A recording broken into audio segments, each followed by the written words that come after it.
Good evening, everyone! Welcome to the comment section. Ako si Kristan. At yes, joke lang actually yun. Yung nakita niyo recovery message na nangyari recently, yung sa Microsoft outage. Meron bang nadamay dun sa outage na yun? Because that was actually medyo scary yan. Ang daming nadamay in the entire world.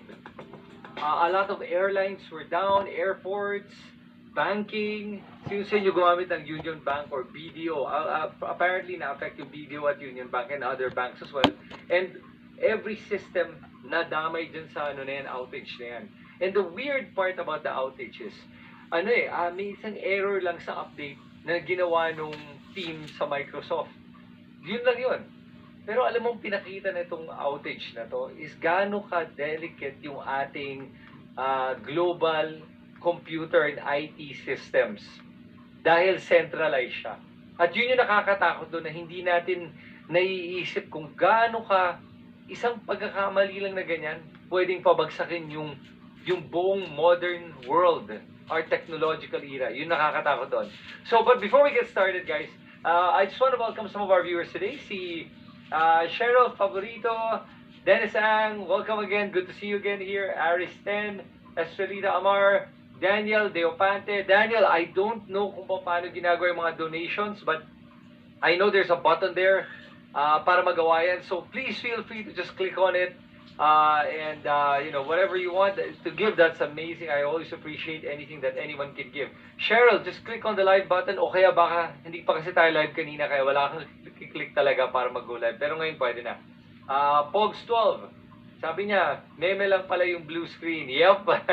Panakot lang. Titignan ko lang kung ano yung mga reaction ng tao. Okay ako na-get nila yung joke na yun eh. So, pero alam mo, aside from the joke, hello to Joyce TV and Mark Joseph Arbazo, Fire Rabbit, Bing Galion, nakurap na daw ng alien. Si Mike Liling, si Mila, hello po sa lahat. Marie Samson, good evening Sir Chris. Jocelyn Lumberio, watching from Tampa, Florida. O yan, alam mo may pag-uusapan tayo ngayon na hindi lang Philippines sa pag-uusapan natin. Pag-uusapan natin yung United States kasi maraming ganap ngayon sa US. At kung ano yung ganap sa US, aminin na natin, lahat tayo damay dyan. Ang buong mundo ay nadadamay sa mga political issues na nangyayari sa United States ngayon. Kaya pag-uusapan natin yan. So on this episode, expect mo na pag-uusapan natin about yung nangyaring Trump assassination, yung health ni Biden, at ano bang ibig sabihin sa buong mundo kung manalo si Trump o kung manalo si Biden? At ano implication niya para sa Pilipinas din? Hindi lang yun, pag-uusapan din natin yung, of course, mga updates with Alice Go and the Pogos, dahil importanteng update yun. Dahil every week, like I said, it's the gift that keeps on giving. Ang daming pwedeng pag-usapan doon at para ma-update kayo sa issue na yun. Also, pag-uusapan natin, Mr. Robin Hood Padilla at yung kanyang proposal to have 54 senators instead of the current 24 senators. Not only that, pag-uusapan din natin today yung away ng mga Duterte versus away ng mga Marcos. And the reason I want to talk about that is may ongoing battle sila. Na kung di nyo alam, malalaman nyo ngayong araw na to. Plus, one more thing na hindi pinag-uusapan that I just discovered myself is yung issue ng pork barrel. Alam mo ba, may pork barrel na naman. Okay, may bagong klaseng pork barrel. At gusto ko ito pag-usapan dahil nung last video na ginawa ko na pag-usapan natin yung national budget natin at dito ko na-discover itong bagay na to na nakakabahala na talaga. Kasi nakikita natin dito na hindi marunong mag-budget ang gobyerno natin. So pag-uusapan natin lahat yun dito sa the comment section. But, of course, before we get started, I just want to read some of the comments here and some of the people here. Habang people are just starting to go online. Jocelyn Liberio, thank you so much for the donation. I appreciate that. Oh, Jackie, watching from Kilmarnock, Scotland. Oh, hello, Jackie. Wow, Scotland. Peter Yang, good evening, Chris. Regina Besihos. Ganda palagi na explanation. Salamat Regina, and hopefully itong episode na to marami tayong lahat matututunan with regards to ano ba yung nangyayari sa mundo natin and to make sense of it.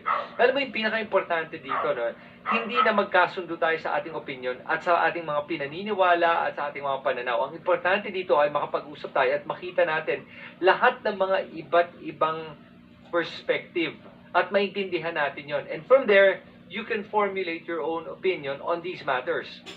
At makikita mo rin dito sa mga pag-uusapan natin kung ang decision making mo ba ay galing ba sa damdamin mo o kaya galing sa isip mo.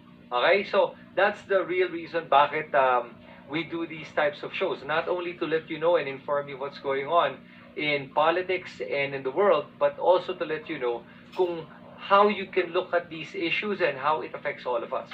Alright?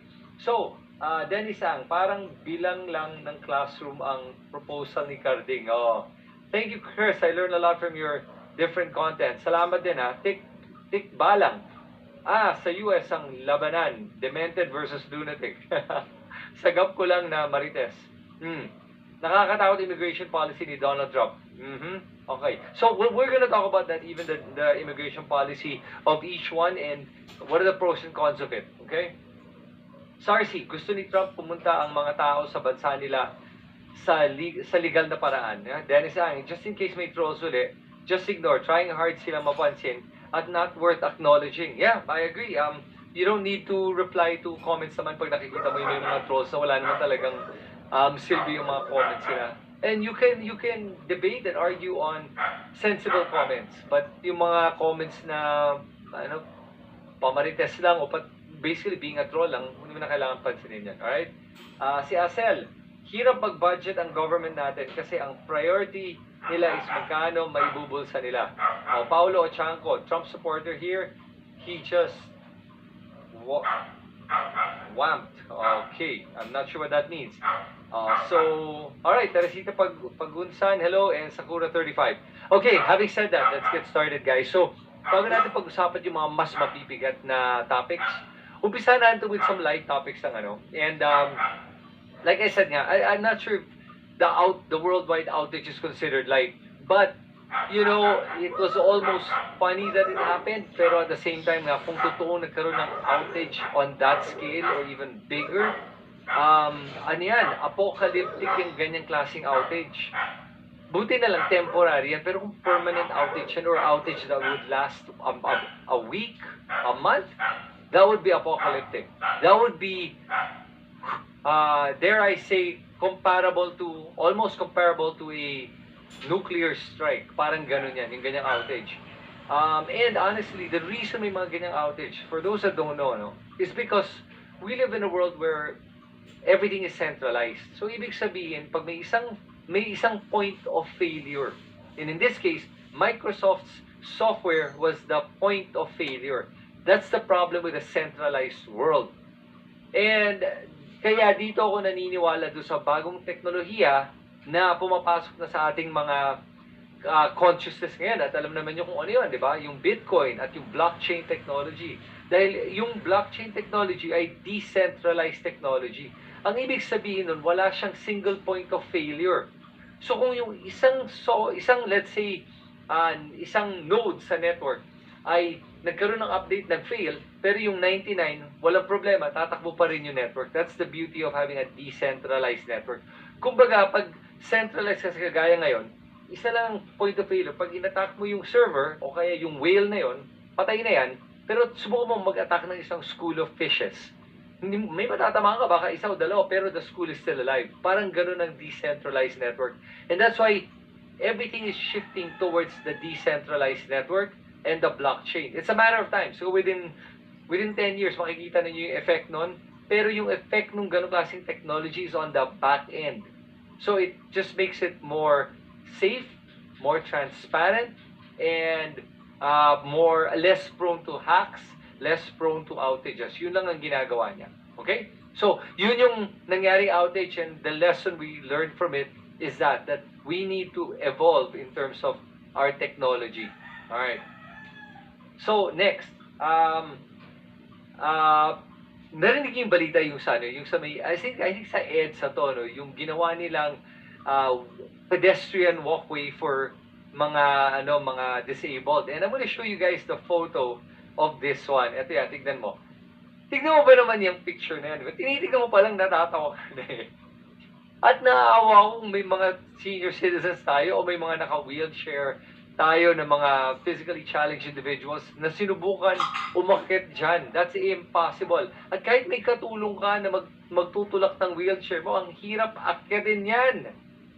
Kaya, ang nakaka-disappoint, nung nalaman ng MMDA na pinagtatawanan niyang ginawa nila at nilalait sila, imbis na mag-apologize na lang at sabihin na mali kami dito, o nga, no, ayusin namin, nagdadahilan pa sila na pinag-aralan daw nila yan, may mga engineers daw na tumingin yan, at arkitekto, at talagang nakita naman nila na yan lang daw kasi yung pwede based on the area or the location where they were gonna place it.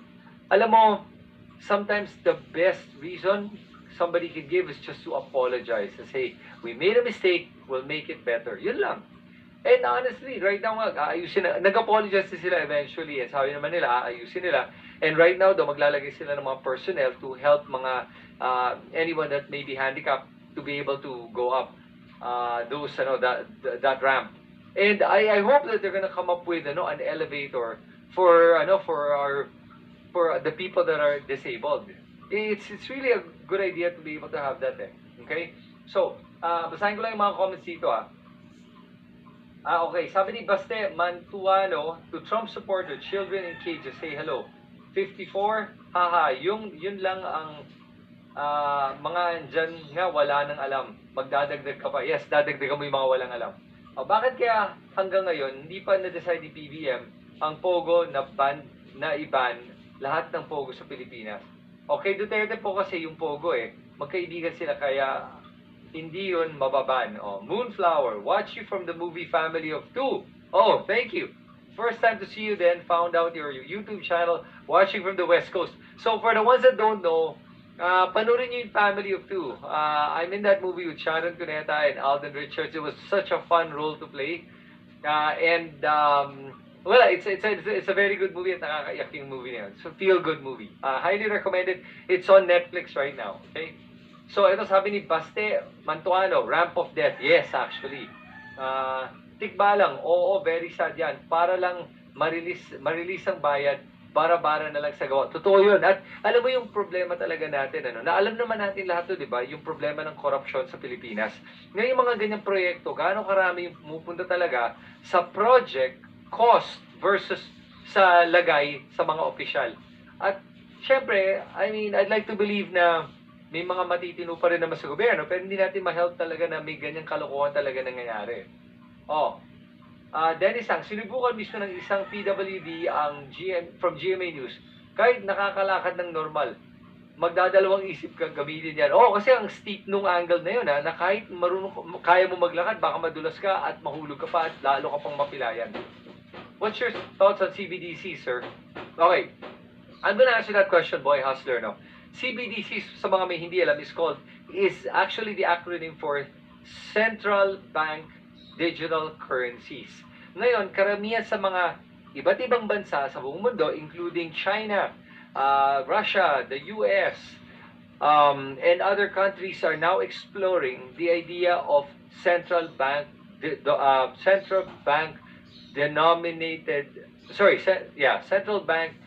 decentralized currency. Okay? Digital currency. The problem with the digital currency is it gives more power to the government. So, kumbaga, kung ngayon pa lang natatrace na nga nila at kaya nila i-freeze yung account mo, kung maging CBDC yan, lalo pa nilang kayang i-freeze, kaya nila malaman kung saan mo ginagastos yung pera, at mas malaki ang control nila at oversight nila over the money, which makes it very dangerous. Kasi kung hindi lang nila ikaw napagtripan o tingin lang nila, nagsabi ka na may nasabi kang mali sa gobyerno, immediately they can freeze your assets. That's the problem with CBDCs. As a matter of fact, in China, yun ang pinaka-nakakatakot kasi sa China right now, ayaw ko lang kung alam nyo to nung isang kaibigan ko nagpuntang China, binalita niya sa akin na nung nandoon sila, chine-check yung passport mo at chine-check yung social media mo. At pag may sinasabi kang masama tungkol sa China, tulad ko, hindi ka papapasukin sa mga iba't ibang mga tourist spots. Buti nga, yun lang ginagawa. Imagine mo what if they decide na arrestuhin ka na because may nasabi ka against China. Ako pa naman, dami ko sinasabi against China. Kaya nung nabanggit nung kaibigan ko sa akin, na-realize ko, hindi na talaga muna ako pupunta in China. I don't want to risk it. It's not worth it. So, I'm just talking about that as it relates to CBDCs, and it's a form of control. Kaya ingatan natin yan. Okay. Lando edits. Wala naman magagawa ng MMDA kasi sumusunod sa MRT requirements. Alam mo lang, Lando, merong magagawa eh. It's just to be able to provide the right engineering plans para magamit yung infrastructure na yun. Yun lang yun. Whatever it may be, kung ano ba, let's say, is it going to be a ramp o kaya it's going to be an elevator, basta magagawa ng paraan yan kung talagang gugustuhin. Ito, tingin ko, tamad lang sila. At sometimes talaga, hindi masyadong nag-iisip talaga yung mga tao sa gobyerno natin eh. Yun lang yun. Okay, so, Mila, actually, it's a slide for the Splash Island Resort. Yes, I saw that meme. That was actually hilarious. Incompetence everywhere. Yes. Okay. It's still a non-apology. Always interested because you explain topics in a clear manner. Good evening. All about my family. Okay, si Louie Alfaro, sabi niya, sana may mga star din yung mga engineers ng Pilipinas. Parang rank. Para pag may project sila na sumablay, bawasan ang star nila. Bababa ang rank. Tapos, kung maganda, madadagdagan yung star, tataas yung rank nila. Alam mo, that's a good idea. And I think there has to be a way na to be able to see how we can improve this. But not only that, I would like to encourage everyone here, kung kayo may mga anak kayo, no? Sa mga nanonood ngayon na may mga anak o mga pamangkin o may mga pamilya na nag-aaral pa, alam mo, encourage natin yung karamihan ng ating mga kabataan at mga estudyante na mag-isip ng mga maraming mga iba't ibang klaseng pwedeng maging trabaho. Kasi kulang tayo sa inspirasyon sa mga iba't ibang mga profession na pwede natin gawin. For example, we need more engineers. We need more architects. We need more doctors.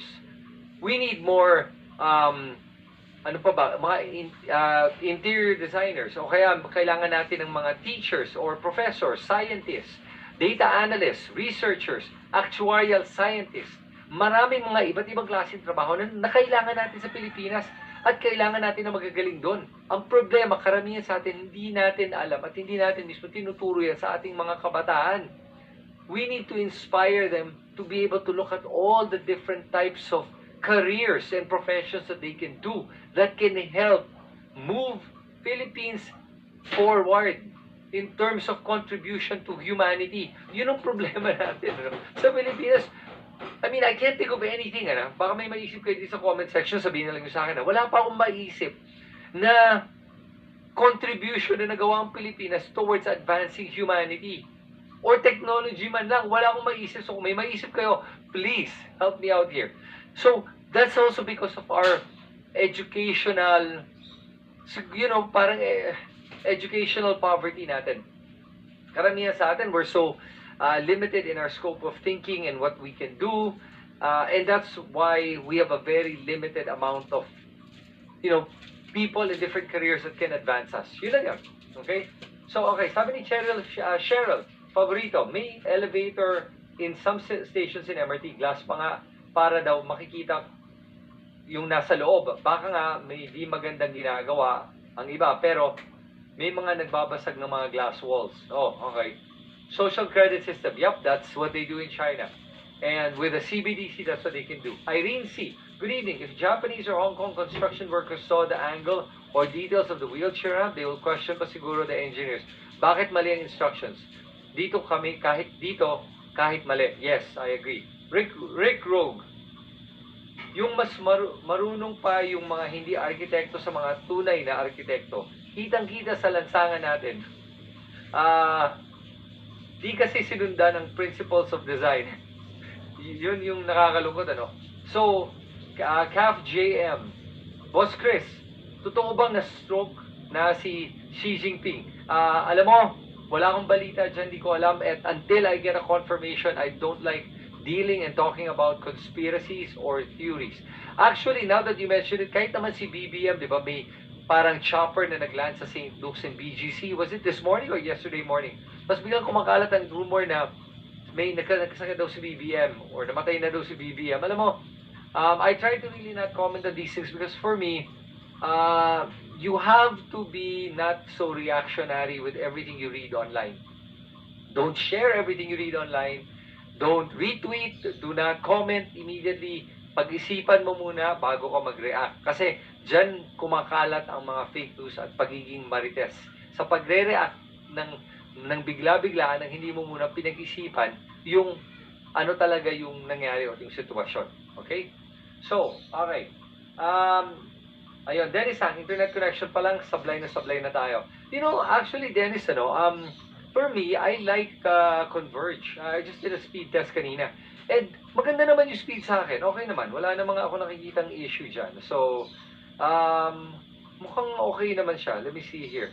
Alright. So, yun yung commentary ko about dun sa wheelchair access. And alam mo that wheelchair access, is parang the symbolism of gaano kapalpak yung ating gobyerno with regards to implementing anything in the Philippines.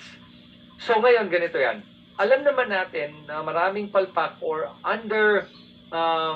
underqualified people that are in government. But instead of just complaining about it, I encourage people to really be a part of the government, whether apply for a job in the government o kaya magtumakbo ka for a position in government. Either way, I think we need good people in government, and the only way to do that is hindi sa pagko-complain, pero okay din yung nagsasalita, nakakatulong yun, and calling out kung may nakita kang mali. Pero sometimes, maganda din na may mga ilan sa atin na magtrabaho sa gobyerno, and that's another job that I think we should encourage our students to apply to and be a part of. Importante yan eh. You can't just complain about a problem. You also have to be part of the solution somehow. Okay, so here we go. All right. Let me see here. Saan ba tayo? Wait, I'm just reading the comments and all right, here we go. Okay, we need to educate Bitcoin sa mga Pinoy. Yes, we do. Pero alam mo, ako yung tipong tao na ayokong namimilit pag-usapan ng Bitcoin sa mga hindi interesado. So for example, we have a few hundred people watching this live stream tonight. Alam mo, for me, kung karamihan is not interested to talk about Bitcoin, I don't really want to talk about it. Ayokong namimilit. Sa akin kasi, I'm happy with what I'm doing. I'm happy with my investment. At natutuwa talaga ako sa nagagawa ng Bitcoin para sa akin and how it protects my sovereignty. Pero sa mga iba kasi, negative pa yung thinking or sarado yung isip, okay lang yan. Parang network marketing, di ba? Open-minded ka ba? Ganun lang din yun eh. At by the way, paalala lang sa lahat na maraming fake account ngayon. Marami akong fake account ngayon. On Facebook, on TikTok, on Instagram. At marami sa kanila ay nagme-message o nagdi-DM sa mga followers ko, friends ko, subscribers ko. Please guys kung may nag-message sa'yo na sinasabi siya ako, hindi ako yan. I will never message you first. I will never ask you to give me money. I will never tell you you're gonna make 100% on your investment o kahit 30% on your investment. Hindi yan ugali ko. Okay? Kaya pag may magsabi sa'yo yan, huwag mong bibigay pera mo kasi marami na akong nakausap ng mga subscribers natin na nabudol na. And I felt really bad. May isa nga, pinadala pa niya yung ID ko daw. Pero nung zinoomin ko yung ID na yun, nakalagay doon, taga South Africa, taga Nigeria ako. I'm like, what the heck? So, you have to be very careful, guys. At huwag na kayo magpapabudol. Maraming scammers talaga ngayon. And by the way, alam mo yung scammers yan, galing yan sa Pogos. 100% sure. Kasi, kahit natanggal yung isang account, may isa na naman nalalabas. At ang tiyaga nila na mag-repost ng mga posts ko, mga videos ko, mga photos ko, and to copy my content, sobrang tiyaga ng mga to. And the only reason ganyan katyaga ang isang tao is because they're part of the scam farms sa Pogos. Kaya please guys, be careful. Okay? So, alright. Cheryl Favorito, brain drain po tayo kasi di makakabuhay dito sa sweldo. True, okay. Sige nga, let's try it, guys. I'm not sure if this will work, pero sige, for the 230 viewers right now, how many people, pwede ba magawa ng poll dito? Pwede ba ako gumawa ng poll? Tignan na natin kung pwede. Ayun, may poll. Sige nga, okay. Do you want me to gagawa ko ng poll, guys, to talk about Bitcoin briefly. Yan, okay. Yes or no? Sige, tignan natin kung out of all the viewers, ilan ang mag-yes at ilan ang magno-no. Kung lumampas tayo ng 60, sabi natin 60% yes, then pag-uusapan natin Bitcoin, okay? Pag lumabas ng 60%, anything below 60%, we won't talk about Bitcoin, okay? Kasi I really want more people that want to hear about it. Ayoko talaga namimilit. Alam mo ba, speaking of namimilit, alam mo, at one time, naalala ko nung lost ako sa buhay ko at inisip ko nung gagawin ko. I tried to become an insurance agent kasi I love what insurance can do to protect families. At nung tinawagan ko yung kaibigan ko, kasi naalala ko na kwento niya sa akin, may anak siya at gusto nga niya maprotekta ang anak niya. So when I tried to become an insurance agent, nung tinawagan ko siya, yung parang ayaw na makipag-meet sa akin, parang feeling pa niya ako may kailangan sa kanya. So, tumanggi na ako, sabi ko, hindi ko na ito gagawin. Ayoko talagang, ako na nga yung tumutulong, ako pa yung may kailangan. So, I was like, I can't do it. So, it's the same here. That's why I don't talk about Bitcoin unless you want me to talk about Bitcoin. So, we're gonna find out kung, so far, nasa 60% tayo, pero let's see, paano ba natin makita ilan ang nag-vote dito? Malala, 45 votes pa lang. So, as soon as we get to at least 200 votes. And then sa 200 votes, guys, tignan natin how many people want me to talk about Bitcoin, how many people do not. Kasi if we get out of 200, and if we get 120 votes at least to talk about Bitcoin, I'll talk about it briefly. Explain ko sa inyo kung bakit ba sobra akong advocate ng Bitcoin for everyone. Okay? So right now we're at 61 votes, 61%, 49 votes. So let's just keep the poll going. In the meantime, while we keep the poll going, pag-usapan natin yung ating unang topic ngayong araw na to. At, ayan na, teka lang, hinahanap ko yung aking notes dito kasi dami tayong pag-uusapan, so I want to make sure I tackle everything. Okay guys, so first, let's talk about Alice Go. Alam mo, si Alice Go naglabas ng Facebook post na sinasabi niya kina Senator Win at Senator Risa na wag daw nilang gagamitin si Alice Go, wag daw nilang gagamitin siya para lang daw sa kanilang political ambitions. At saka tinanong ni Alice Go na bakit daw siya pinag-iinitan, ganun ba daw siya ka-importante at parang ganun ba kalaking problema, siya na ba ang pinakamalaking problema sa buong Pilipinas ngayon? Dapat daw parang inaabala nila is yung food security natin. You know, actually, parang feeling na to si Alice Go, at medyo parang nakikita mo dito lumalabas yung totoong kulay niya. And if you guys remember, when I came up with the Alice Go videos, doon sa video na yung binanggit ko nga na, pag tinignan mo yung mata ni Alice Go, nag-umpisa siya with iyak. Pag hindi ka niya makuha sa iyak, umpisa gagawin niya, sabi niya, I don't know. Magpapakita siya na ignorant siya o kaya naive siya. So, pa-inosente yung look niya. Makita mo yun sa mata. Pag hindi ka niya makuha doon, kung wala pinilit mo siya at diniin mo sa kanya yung mga tanong, gagawin niya is an emotional push. Doon siya iiyak. Pag hindi ka niya makuha doon, makikita mo yung mata niya umiiba. Tumatalas at tumatapang. At yung sagot niya, mas matulis na yung mga sagot niya. At mas may patama na. Si Alice Go is a very cunning and intentional na tao yan na very manipulative. Alam niya kung ano yung nakakakuha ng mga kiliti ng mga tao. Kaya ingatan yung mga tulad ni Alice Go. Ngayon, yung tanong niya na siya ba yung pinakamalaking problema ng Philippines, alam mo, she embodies the biggest problem we have in the Philippines. Not only that, nung nakita natin kung gaano kalaki yung mga pumasok na pera sa account ni Alice Go at lumabas. If I'm not mistaken, the headline said it was like 80 billion pesos in transactions over several years in so many different accounts. That means Alice Go is a big part of this syndicate na dumadaan sa kanya yung mga billion-billion na halaga ng pera. At yung pagmamay-ari niya ng mga billion-billion, nakakatakot yun. So, hindi siya basta inosenteng parang scapegoat lang o kaya ginamit lang ng mukha para sa pogo. Hindi eh. Talagang malaking involvement niya dito at hindi lang yon. Yes, malaking problema yung mga tulad ni Alice Go dahil inabuso nila yung ating sistema, yung ating pagka-Pilipino. Okay? Inabuso nila, kinrupt nila yung sistema natin at gumagawa sila ng karamihan ng mga criminal activities tulad ng human trafficking, sex trafficking, drugs, money laundering, torture, murder, ang dami niyan. kidnapping. So, yes, malaking problema yan.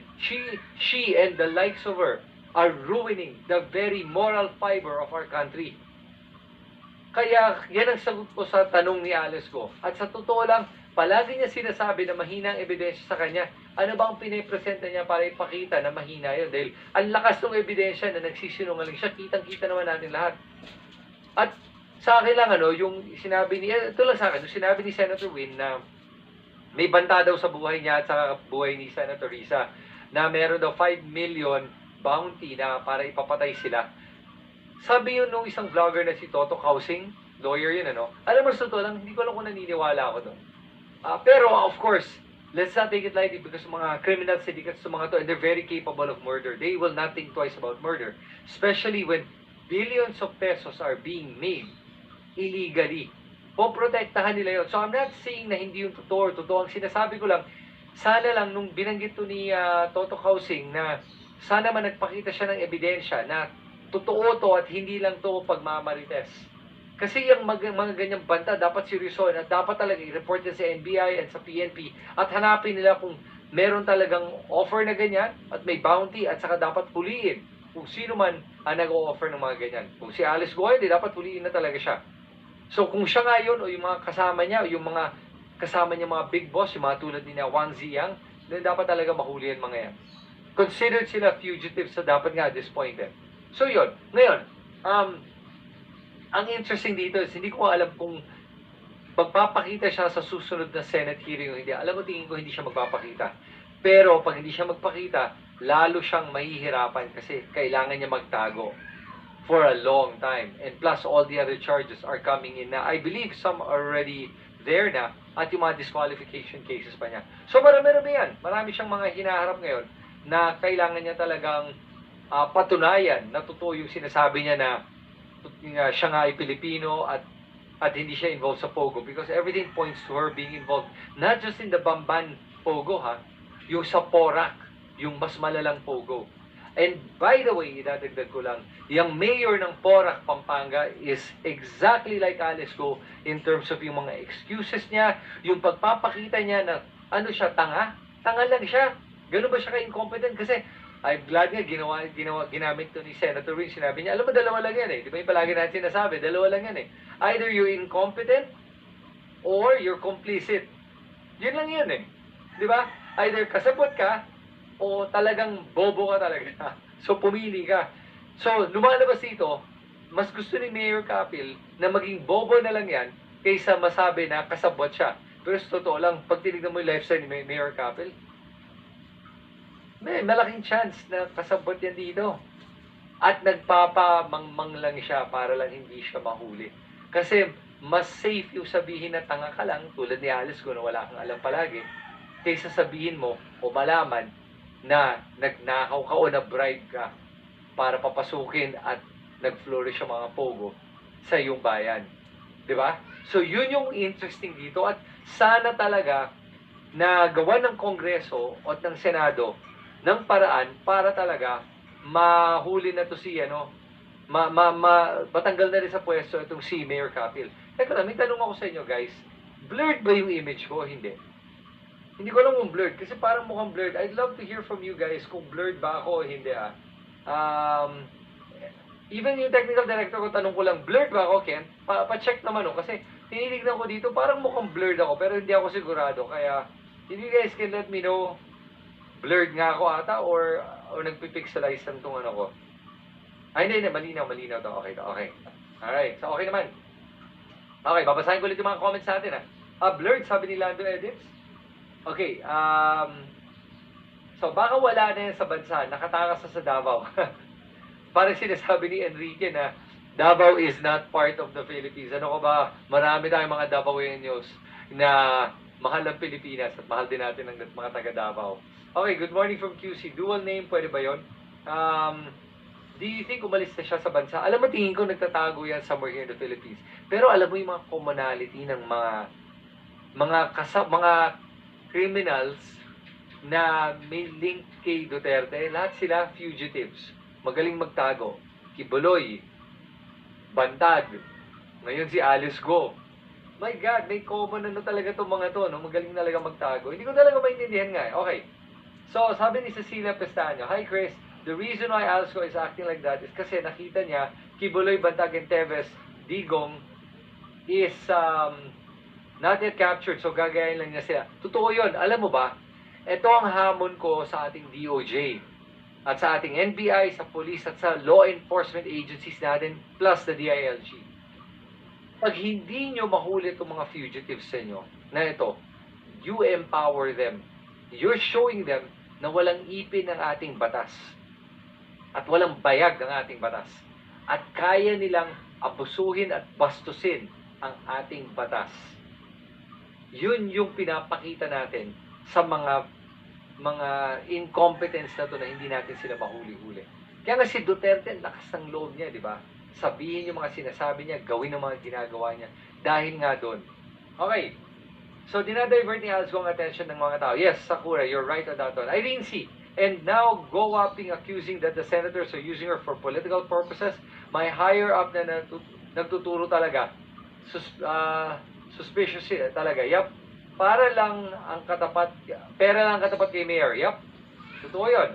Sabi ni Enrique, halata kasi lagi na nag-whisper at yung attorney niya, wala siyang alam sa trabaho niya. O blurred nga, medyo blurred. Okay. Guys, I'm going to just try to press, give me, ano ba yung ipapress? Wala akong pampindot. Sandali, wala akong kasama dito, guys. Hold on, please. I'm just gonna get something.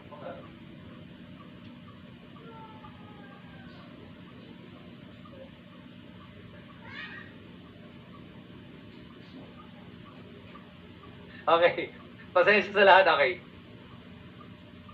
Okay, ito na. And focus na. Okay. Green go. Alright, thank you very much. Okay. Okay na guys, okay. Hindi na to blurred. Blurry daw ng konti. Pero ngayon, okay na, clear. Okay, clear na po. We'll be right back. Okay, we're back. Okay, sige, may reflection sa likod ko. Basta hindi multo, wala akong problema. Okay. So, same, criminals flock together. Yup.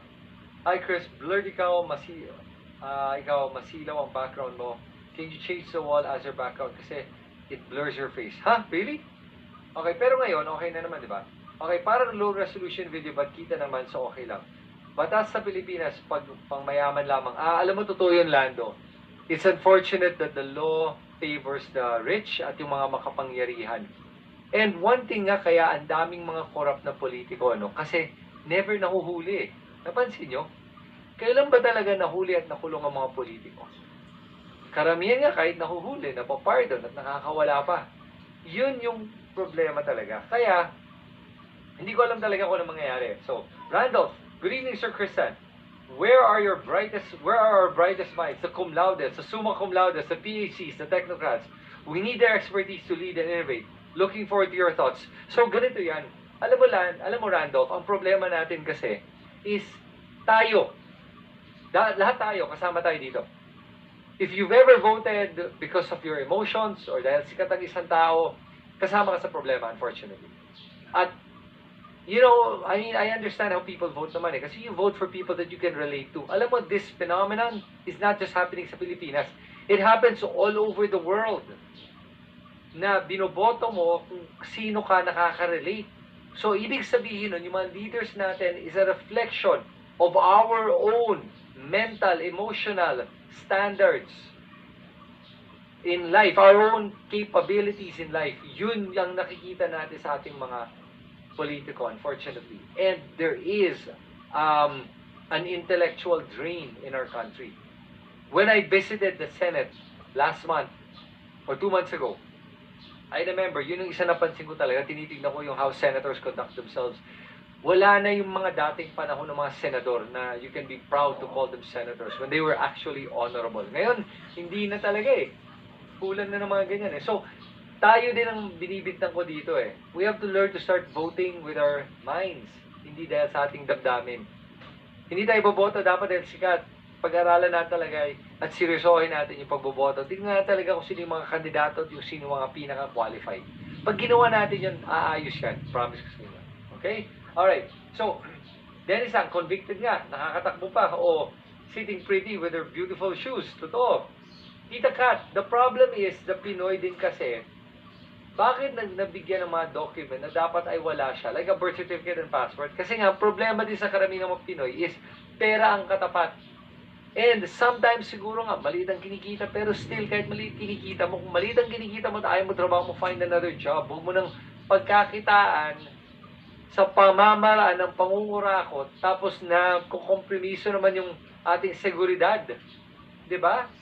Yun eh. O, Uzumaki. Nakakaawa ang mga mangmang nating kababayan. Di lang sa Bamban, ang ganyan, nagarapalan na ang kabalastugan ng politiko nila, pero marami pa rin sumusuporta. Kaya sumabait sa kanila, natulungan, etc. Yes, that is a common theme. Basta mabait lang yun. Alam mo, ganun tayo siguro mga Pinoy, no? Pag mabait sa'yo yung tao, tingin mo agad mabait siyang tao. Alam mo ba, kahit ang serial killer, mabait na tao, pag makausap ka, ngingitian ka pa niyan. Oo, hindi ibig sabihin na matinong tao yan, then nakangiti sa'yo, maayos makipag-usap.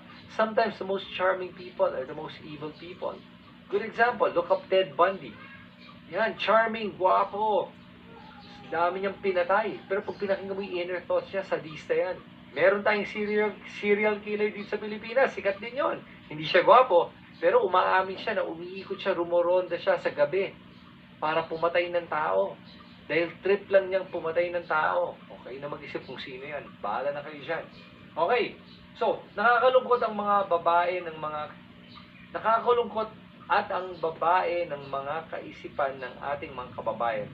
Mahihirapan tayong umasenso at marating ang pagbabago sa ating bansa, Sir Chris. Alam mo, mahirap pero kaya. Meron pa rin akong paniniwala na kaya natin to. Pero it'll take time, pero huwag tayong sumuko. Yun ang importante. Okay, mahirap ang binoboto ng karamihan sa atin. Yung kilala ang pangalan, okay na. Okay na sa kanila. Pare-pareho lang sila. At hindi lang yun ha. Yung pinakamalala pa dito is yung political dynasties. Kaya, sangayon ako kay Robin Padilla that he's going to pass a bill na banning political dynasties. I really think it's about time. So, and the Supreme Court has already said na nga na kailangan na i-define ang political dynasties para ma-enact na nga yung batas against political dynasties. So, apparently may law na nga na binabawal yun eh. Okay, so, ito, Prof. Shelo Magno exposing also yung PhilHealth 90 billion lipat fund. Totoo yun. Alam mo, we're gonna talk about the new pork barrel fund and everything in a bit, okay? So, let's go on to the next topic here. Our next topic is, tapos na tayo kay Alice Goa, guys. Okay, next na tayo. Pag-usapan natin yung nangyari sa United States. At dito, last week, yung attempted assassination kay Donald Trump. I want you guys to watch the video just because for those, I'm sure everyone's seen it, but let's just watch it para lang mapaalala sa atin kung ano nangyari just last week.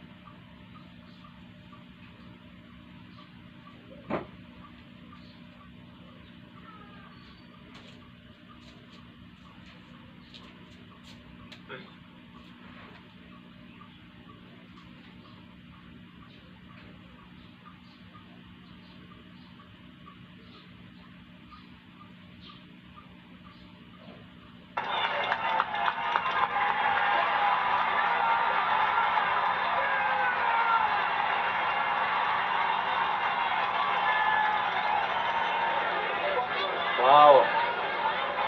Okay, grabe yan, ano? Grabe. Okay, so guys, here's my thoughts on this assassination attempt. When I heard about it, sa totoo lang ako mismo kinabahan ako. Nakakatakot yung ganyang mga nangyayari sa ating mundo ngayon. And for somebody to take the life of a former president, and not only that, alam mo, nakita ko talaga na in my mind, sabi ko, wow, this is one of the best public relations event that can ever happen. No amount of money can ever give you this kind of political capital. And I think a lot of people, kaya yung, and it was a few days before the Republican National Convention. Immediately after that, my God, everyone rallied around Trump. Maraming mga on the fence or mga tahimik, biglang nagsasalita na. May iba naman na nag-support ng mga Democrats in the last election are now gonna vote for Trump. My God, kung napanood mo yung Republican National Convention, si Hulk Hogan of the WWE humarap pa doon at sinasabi niya that he's voting for Trump. Mark Zuckerberg actually said that yung nangyari nga kay Trump was one of the most badass things he's ever seen in his whole life. Yung munti ka na namatay kasi yung bala dumapli sa tenga mo, could have been your head. And yet, tumayo ka doon, sumisigaw ka, fight, fight, fight. I mean, that was so cinematic. It was, my God, inisip ko nga, no, that was better than any movie could ever be. Ngayon, for those that are watching, I want to know, how many people here are Trump supporters and how many are Biden or kaya Democratic supporters? I'd love to hear from you guys and what you actually think about this. Now, for me, ganito yan. Before I give you my opinions, I'm gonna read some of the comments about this. Okay, acting like the usual politician si Trump, defiant. Yep, for better or for worse. Sabi ni Kent, our technical director, mamaya anihin natin si Kent, sasama natin sa usapan natin. Sobrang ganda ng mga photos after the incident. Totoo, ang galing ng photo with the flag, with his arm raised up like this. Ito pa, the quickest way to get rich is to run for politics. Teka lang, nasaan na ba tayo dito, guys? Yeah, parang sa mga napanood ng kung pelikula, di ba? Nagtatakbuhan yung mga nanonood, bakit dito hindi? Alam mo, I think everyone was stunned and walang may alam what was going on at that time. It was so fast. Parang walang makareact. Right? And even then, kung may somebody shooting, how do you run? Ang hirap tumakbo, especially when you're in the bleachers. Now, for me, ang daming mga conspiracy theories that it was the Democrats that did it, that it was the Biden government that did it, and then basta there are so many different things that people are talking about, and the CIA was in on it, and guys, by the way, this is my cat, Ginger. Ayan. Ginger, hello. Ayan, okay guys, si Ginger to, okay, in case makulit kung ba't nakaupo dito, so papakita ko muna sa inyo lahat. So, yung nangyari kay Trump, guys, wala. Kaya nga si Trump ngayon tahimik na on Biden Kasi wala na siyang kailangan gawin Wala na kailangan gawin si Trump. Because that pretty much, gave him so much momentum at this point. Na I don't know how Biden's gonna win. And plus, Biden pa naman after that flop debate, yung pumalpak siya talaga and you saw his mental decline. I was seeing videos of Biden from 3 years ago lang, 3 years ago. And he was speaking, debating, arguing, reasoning things clearly. Malinaw yung train of thought, yung comprehension niya. Yung Biden of today is a shadow of what he used to be. I am not for Biden and I am not for Trump. To be honest with you, I don't like both candidates. I don't even like Robert Kennedy Jr. Si Robert Kennedy Jr. naman, panay conspiracy theory yung taong yun. Kaya sa akin, good luck talaga sa buong mundo. Here's my take on the entire world. What will happen if Trump wins? Okay. And I want to hear what you guys have to say. I'm going to read some of your comments here. Ano sa tingin nyo mangyayari kung manalo si Trump? Ano sa tingin nyo mangyayari kung nanalo si Biden? O kaya kung manalo si Robert Kennedy Jr. Okay. Pero RFK, I don't think he's even gonna win. Kaya we don't have to talk about that. Pag-usapan natin nga kung what will happen to the world if Trump wins. Alam mo, if Trump wins, ang nakakatakot, is he will most likely stop the funding for Ukraine. I feel bad about that because what will happen pag nahinto yung funding ng Ukraine, that will embolden Russia to go full force attack Ukraine na para makuha nila. Kasi si Putin is so insane and he just wants to win at all costs. Kahit mamatay na yung kanyang mga soldiers and Russians, gagawin niya lahat ng kaya niya gawin para manalo kasi ayaw niya mapahiya. Ang nakakatakot dito is the more casualties will happen and makuha pa ng Russia ang Ukraine. Kawawa talaga ang mga Ukrainians dito. And for anyone that believes the Russian propaganda saying that it's because of NATO, guys, wake up and smell the coffee. Putin is a greedy, corrupt man, megalomaniac who wants to take over the world. Ginagamit nga niya as a personal piggy bank ang Russian economy, ang Russian budget. And gusto niya dagdagan niya kasi maraming natural resources ang Ukraine. Yun lang yun. Pero kasi magaling sila sa propaganda at pinapakalat nila through these troll farms. Kaya mailan sa ating mga kababayan at mga tao, mga mga citizens all over the world na naniniwala sa propaganda ni Putin. Ingat-ingatan yung sarili nyo because si Putin will kill his own people, and you can check how many of his oppositions have been killed because they disagree with his policies, because they disagree with him stealing the coffers of the Russian economy. So pag-isipan niyo yan. I hope you guys are gonna be more introspective about this, about what's going on. All right. So yun yung problem talaga with Trump winning, I think. He may compromise the Ukraine defense because he wants to look like he can make a deal. Ganun si Trump, he's a deal maker. And what scares me about Trump is this. What will happen is, kasi right now, US has the role of being the global police. Ngayon, Trump wants to stop that. And I get what he was saying, na NATO kasi as an alliance, bakit US is the one putting in the most money? Yeah, the other countries should put in their share. It's 2% of their GDP yata, dapat nilalagay nila into defense. And may iba tulad ng Canada na they lag so far behind that apparently they're only not even at 1%.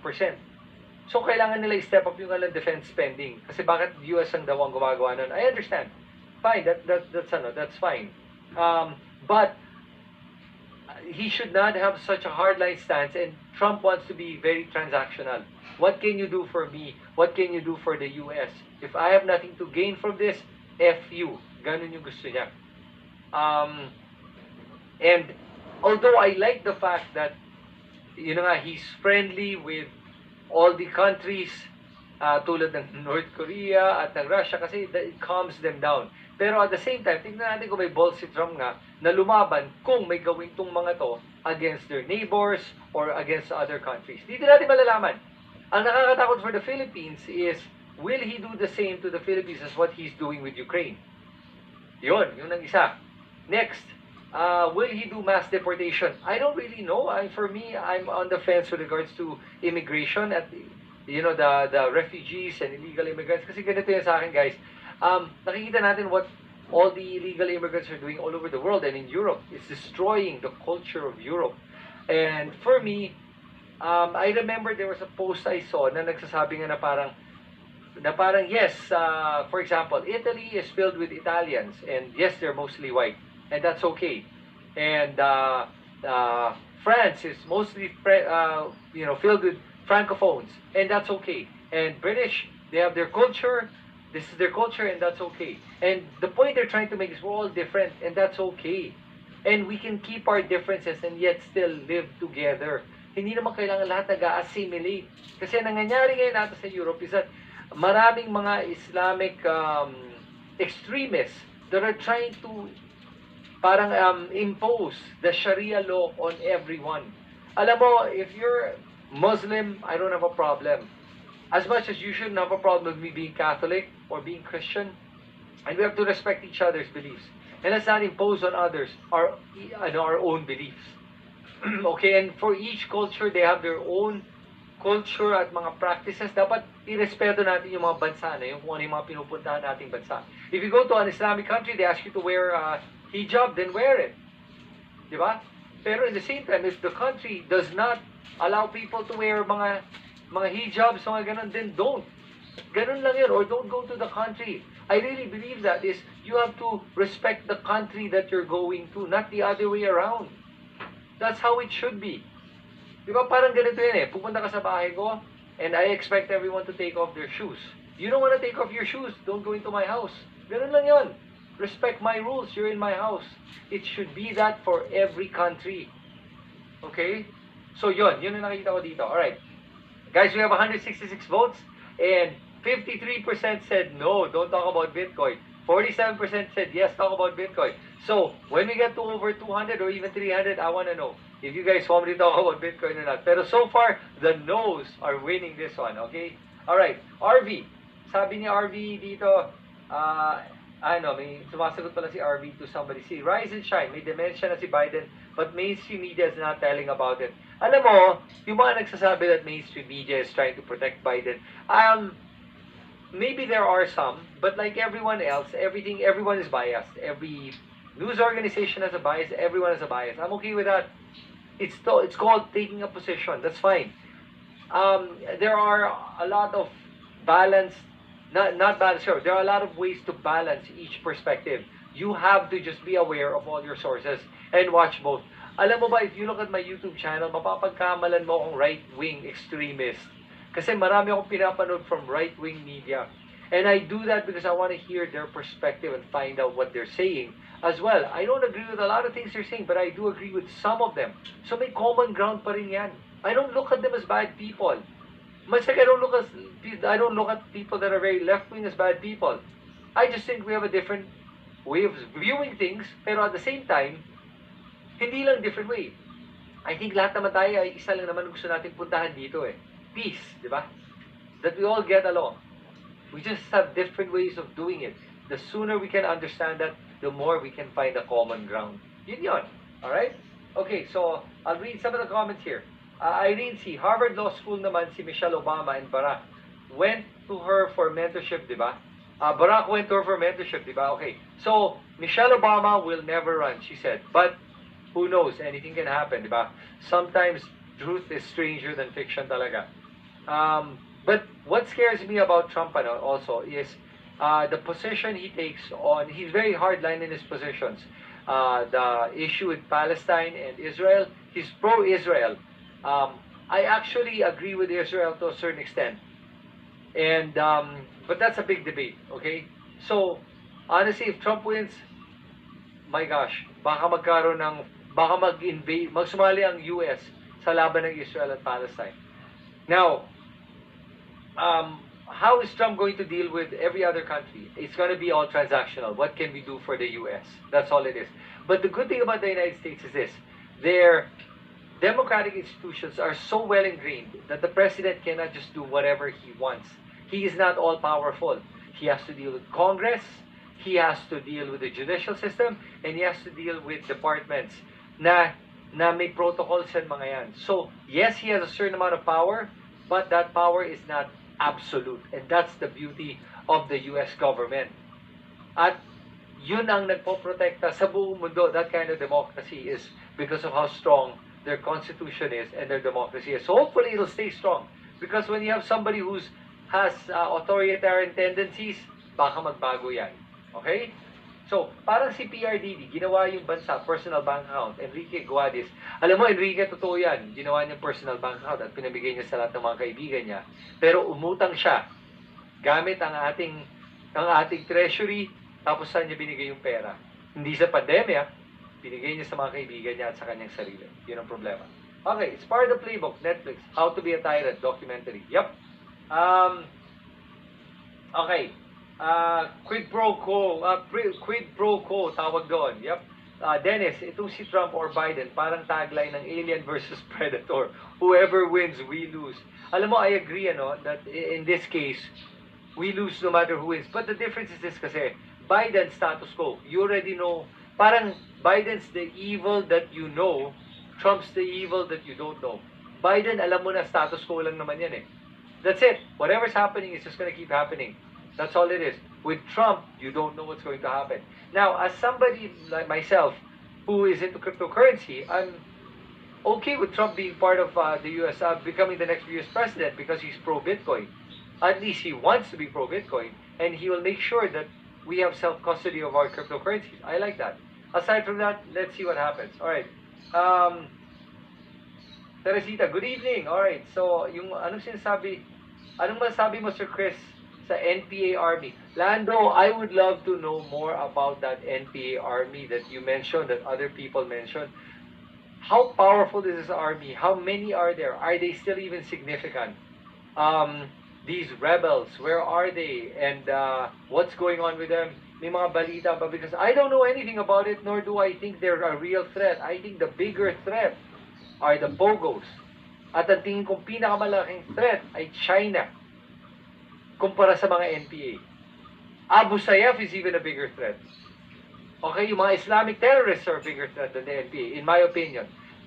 Let me know, I may be wrong. Kung may mga links kayo or mga news articles about the NPA and who they are and how powerful they are and how much of a threat they are to our national sovereignty, I'd love to hear about it.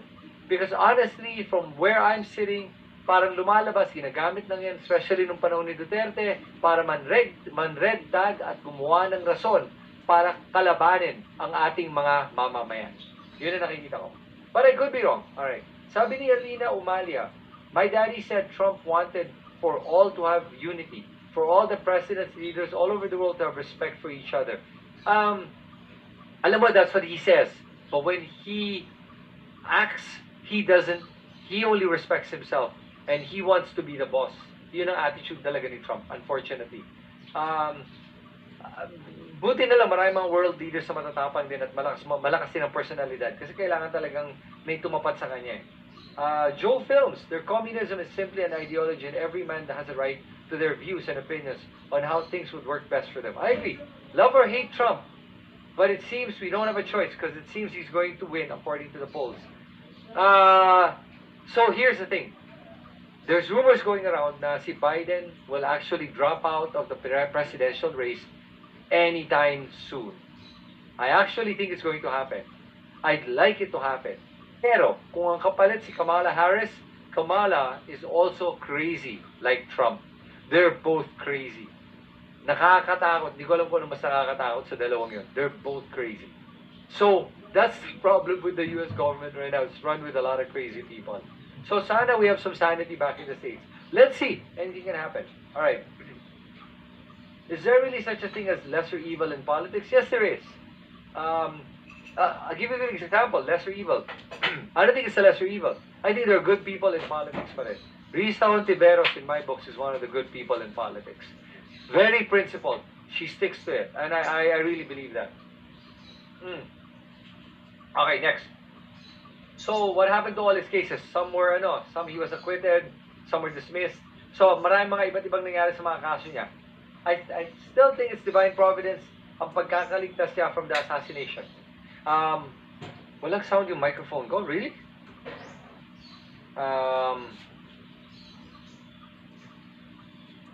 Okay naman? Guys, okay naman, di ba? Baka naka-off lang yung speakers ng isa, no? Guys, thumbs up please kung may sound kayo. Sabi ni Ferdinand, wala daw sound. Tech, may sound ako, no? Okay, good, yeah. So, dinilit na ni Ferdinand yung message niya. Baka nga, hindi lang nakabit yung speakers niya. Okay, guys, Gavin Newsom, ang kapalit ni Biden. Yeah, I don't know talaga. Let's see what happens. Kasi, they don't really have any strong candidates right now, but anything can happen between now and election time. So, all I can say is, let's hope for the best. Alam mo si Kamala Harris, kaya tingin ko, no? She's not a sane person. Try to Google yung mga crazy moments niya. Medyo marami yun. Yung mga quirks niya, medyo weird yung quirks niya. At yung mga sinasabi niya, it's all, she's spewing out words.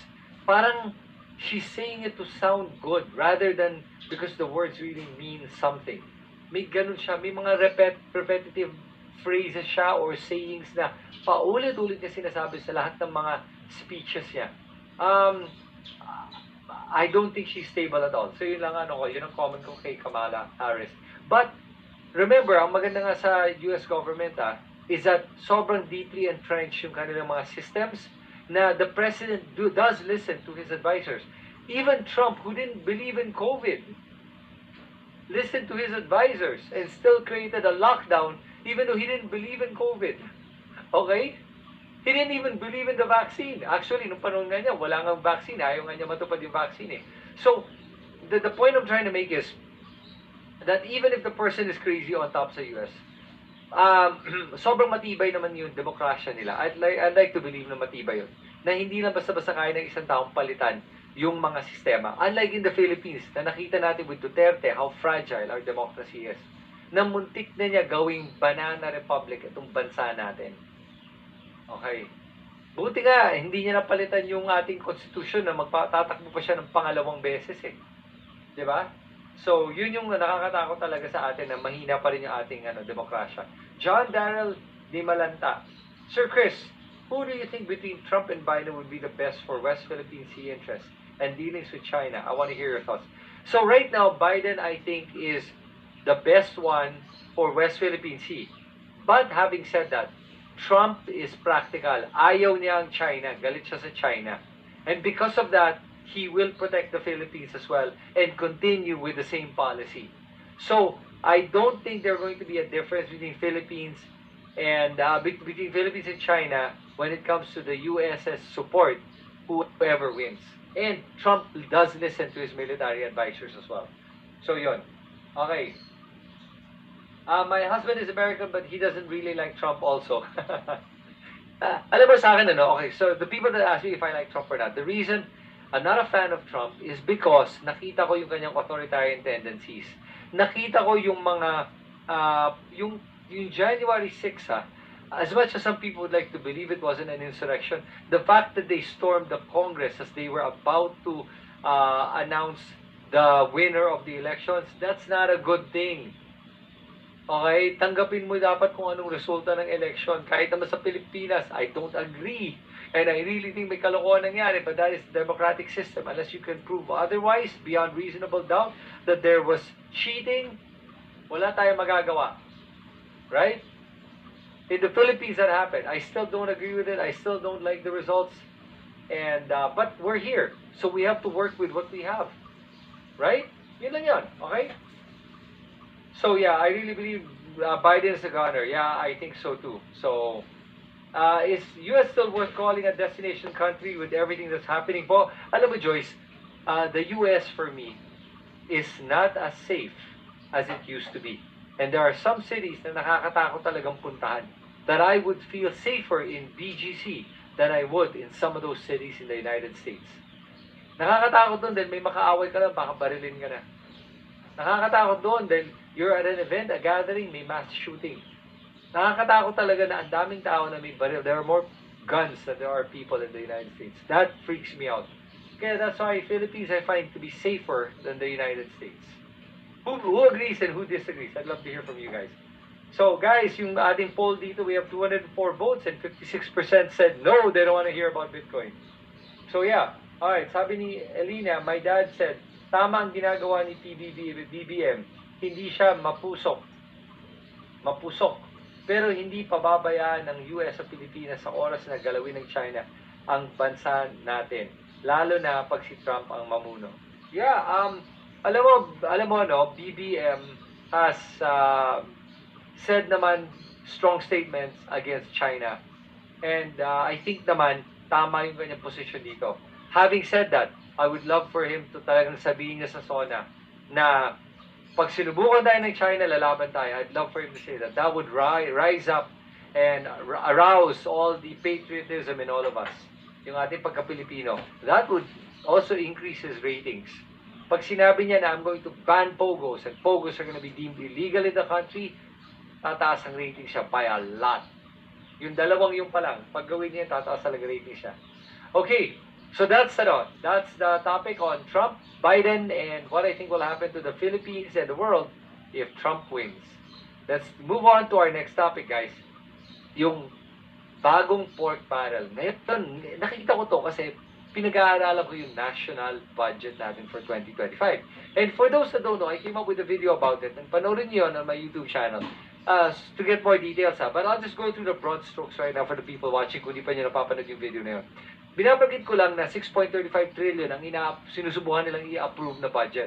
At sabi ni Romualdez, madali nilang ipapa-approve to. Na-excited pa nga siya i-approve yan ng madali yan eh. Alam mo sa akin, nakakatakot yung ganong salita. Kasi 6.35 trillion This year, budget natin was 5.7 trillion lang. Ngayon, it's going to be 6.35 trillion.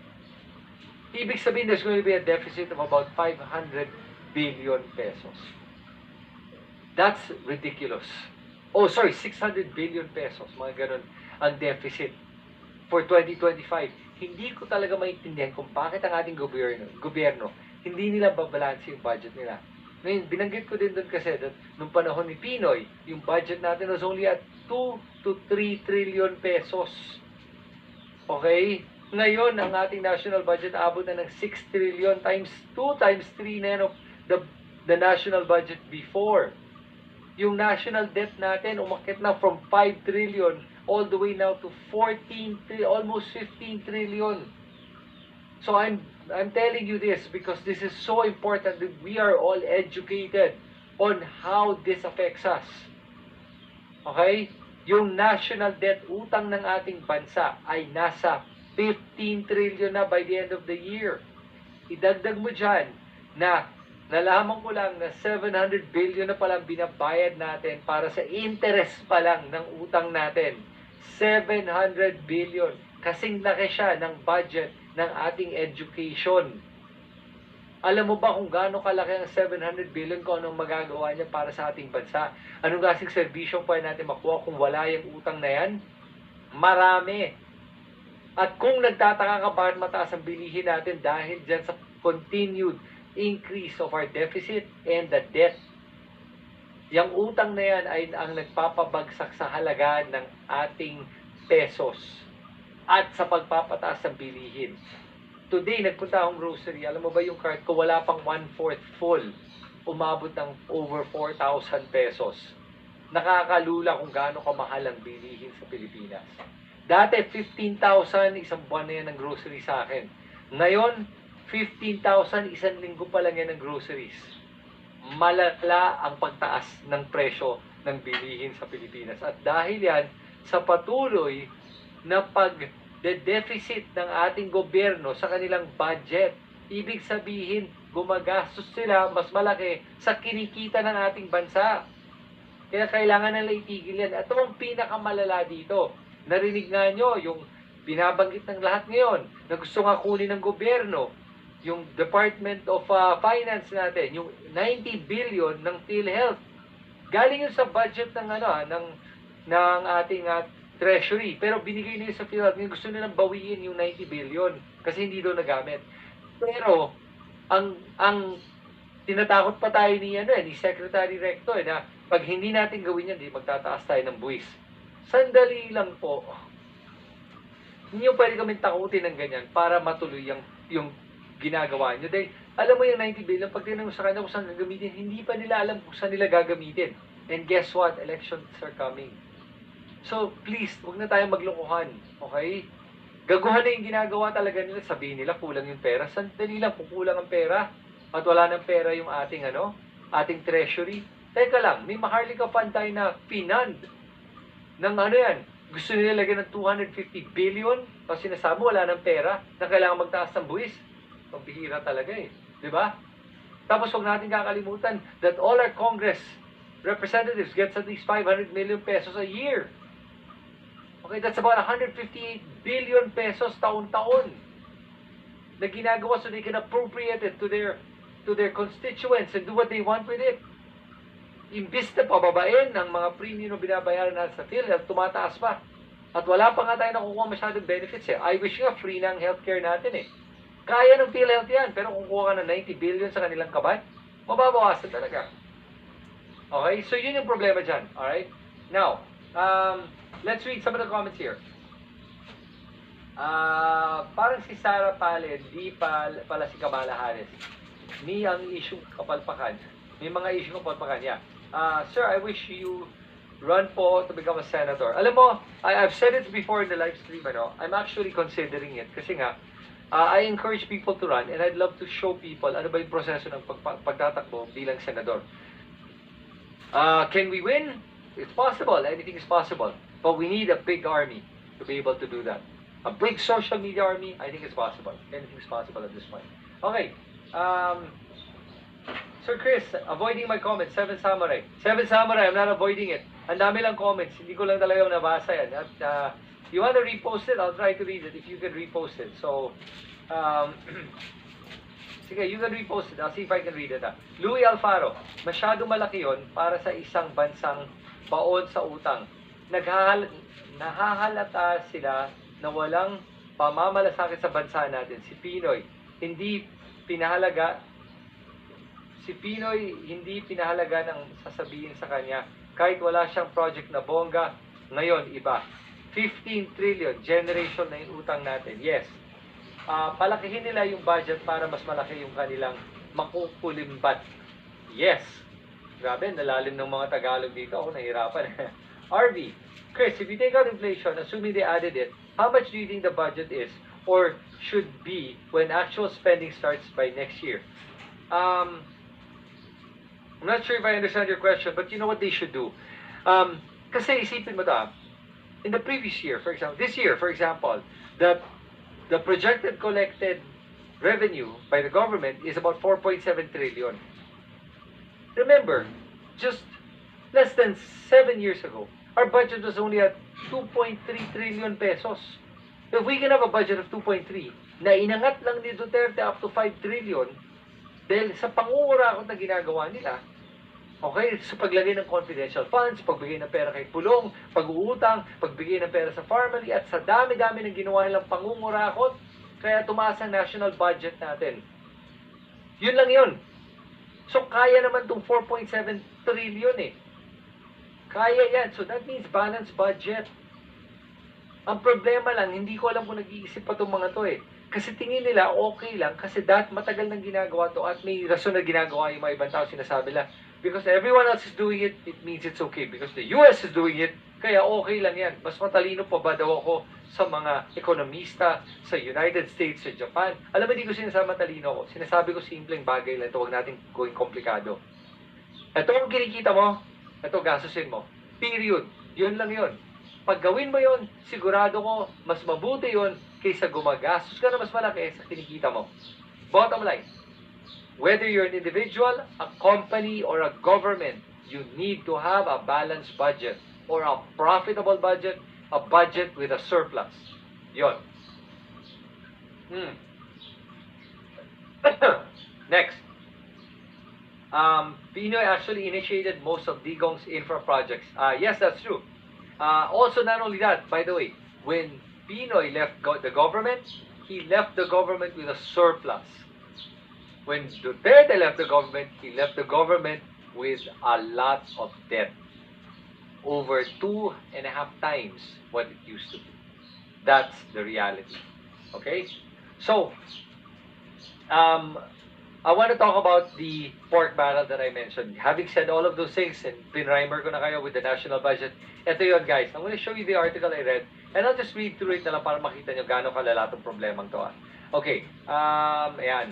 So, ito, pag-scroll down tayo dito sa article na to, ang nakakatawa pala dito is, hindi, ito yung sa PhilHealth pala. Sorry, not this article, the other article. Yan, okay. So, ayan, proposed budgets, yes. Scroll natin to all the way down, all the way down. Yan, keep going to, sige lang. Makikita mo dito, more, keep going. Yan, pork funds. And, babasahin ko sa inyo Guys, merong 733 billion in program special purpose funds. And it's present in the 2024 national budget. Now, critics dub this as the presidential pork barrel. You know why? Kasi nga, it's unprogrammed. Ibig sabihin, hindi pa alam saan nila gagamitin. To the tune of 733 billion pesos. Now, this proposed budget for SPF represents 219 billion hike from the current 500 billion allocation. So, the year before it was 500 billion. Ngayon, it's a 733 billion. In one item, the miscellaneous personal benefits fund will receive a whopping 409% increase from the current 26 billion to 135 billion pesos. Miscellaneous personal benefits. Think about those words. The inclusion of pork barrel funds in 2024 budget highlights the special provisions governing the use of MPBF indicated in the 2024 NEP explains that the said fund can be used for deficiencies in authorized salaries, bonuses, allowances, associated premiums, and other benefits. Basically, alam mo yan, it's a provision that allows the government to use this fund to hire contractuals, and it's a way of eliciting favors by the president.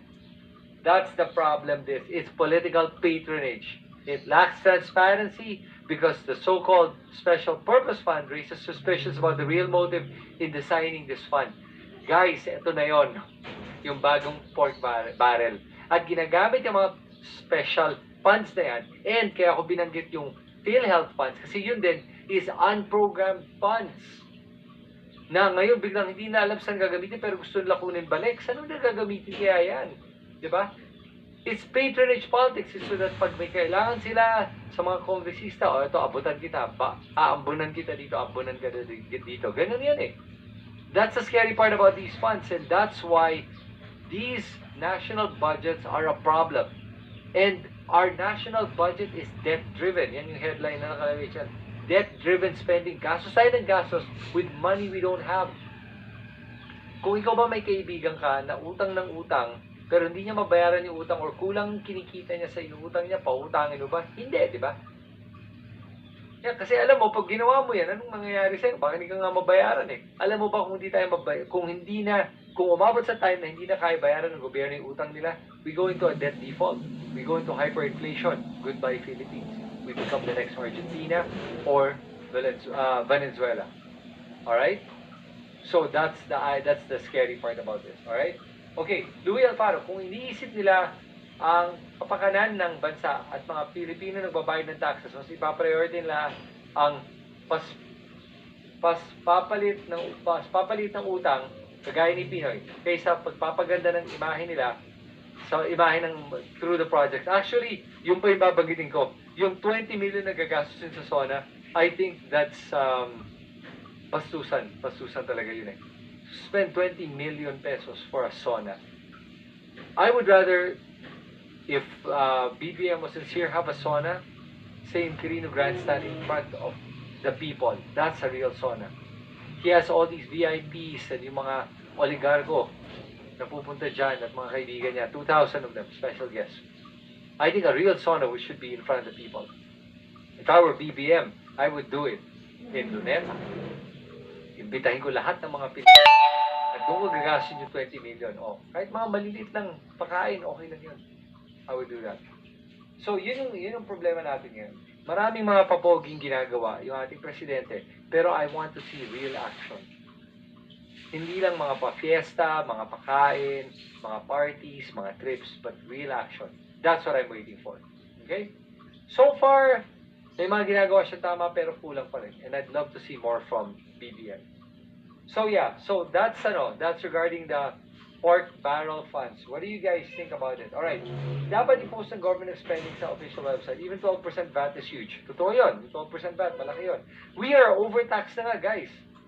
And for those that are saying pala that yung sa PhilHealth is galing naman sa gobyerno kaya okay lang. By the way, that was from sin taxes. Yung mga cigarette tax, alcohol tax, and the sugar tax. And ginawa nila yon para lang makatulong sa health education and awareness and also medical help for the people that are going to be suffering from diabetes, lung cancer, o kaya liver problems. Yun ang reason kaya binibigay sa PhilHealth at sa Department of Health. Tapos gusto gamitin ng gobyerno for other projects? That doesn't make sense. Alright? Sabi ni Lito de Torres, 20 million SONA expenses is a very insensitive behavior. Sana binigay na lang sa typhoon victims. Totoo yun. Alright? And alam mo, by the way, which reminds me, I saw the news stories today. I always look at what's happening in the news, and it was very frustrating, pag nakikita mo that si BBM is giving like 500 million pesos to the farmers, gave another 200 million to this group, to that group. Kasi when you hear that, 200 million, 500 million, that's not a lot of money. Considering kung ano yung binibigay na sarili nila. Remember, BBM has a confidential fund budget of 4.5 billion pesos. So kung nagbibigay siya ng 500 million sa mga ating magsasaka, inaambunan lang niya sila ng konti-konti para lang makuha yung suporta, pero not enough to really make a difference. That's the problem with yung mga ganyang handouts. Okay? So, sabi ni Enrique, hindi daw bagay kay Ma'am Liza, wala champagne, matraffic, saka mausok daw. O Black Mamba, 20 million? Please lang ha, alam nyo, magkano kamatis ngayon sa probinsya? 160 a kilo. Isipin nyo naman ang Pilipinas. Ang Pilipino. Okay. So guys, dito natin nakikita talaga that there are so many problems we're facing, and yet our government is hell-bent on just making things look good rather than doing good. Yan. Iba ang looking good, iba ang doing good. One feeds the ego, the other feeds the soul. Right? Okay. So, now let's talk about the next topic here, guys. Pag-usapan natin yung proposal ni Robin Hood Padilla to increase the number of senators from 24 to 54 senators. Sang-ayon ba kayo dito? Ako, hindi. Number one, there are more senators, more cost. Malaki ang madadagdag sa expenses ng ating bansa pag dumami ang mga senador. Hindi makakatulong ang mas maraming senador. As a matter of fact, the more senators debating, the harder it is to have anything constructive being done. Mas tatagal ang mga debate, mas tatagal ang usapan, at not only that, mas dadami pa siguro yung mga bobo na pumunta sa ating Senado. At yung mga kalokohan, mga walang alam na makakapasok sa Senado natin. So I don't agree with it at all. So I don't think it's gonna pass, to be honest with you. Well, now that I think about it, may posibilidad pala na papasa to kasi kadalasan, karamihan naman sa ating mga politiko ay nag-iisip siguro, at least siya, sigurado makakapasok ako pag tatakbo ako sa Senado. So, maybe baka mapasa to. I hope not, because we don't need 54 people, 54 senators. Okay? And now I want to talk about the irony of the Duterte and BBM squabble. Now, I'm bringing this up because yung issue ng PhilHealth, pag tinignan mo tong article na to na na-flash natin kanina, no? Tignan mo yun ngayon, ano? Yung article na yan, makikita mo na ang senador na nag-question nung pagka-legality ng PhilHealth Fund, scroll down a bit to the top first paragraph, I see none other than Bongo. Now, Bongo and Harry Roque are actually questioning the legality of the PhilHealth Fund. I bring this up because I find it ironic na sila ang nagiging champion laban sa gobyerno tungkol din sa issue ng PhilHealth. Considering na sila mismo ay kasabwat sa karamihan ng mga nangyayaring korupsyon at kriminalidad sa ating bansa. Especially to si Harry Roque. So, ngayon kino-question nila itong PhilHealth Fund. But I don't mind. Kasi ito yung nakita nating laban ng mga Duterte at ng mga Marcos na nagpapatibay ng ating mga institusyon. At dahil nakikita ng ating mga mamamayan na nangyayari, mahihirapan itong dalawang kampong to na gumawa ng kalokohan. Kaya okay itong labanan ng mga Duterte at ng mga Marcos. Dahil dito, nababantayan natin ang mga nangyayari sa ating gobyerno. Kaya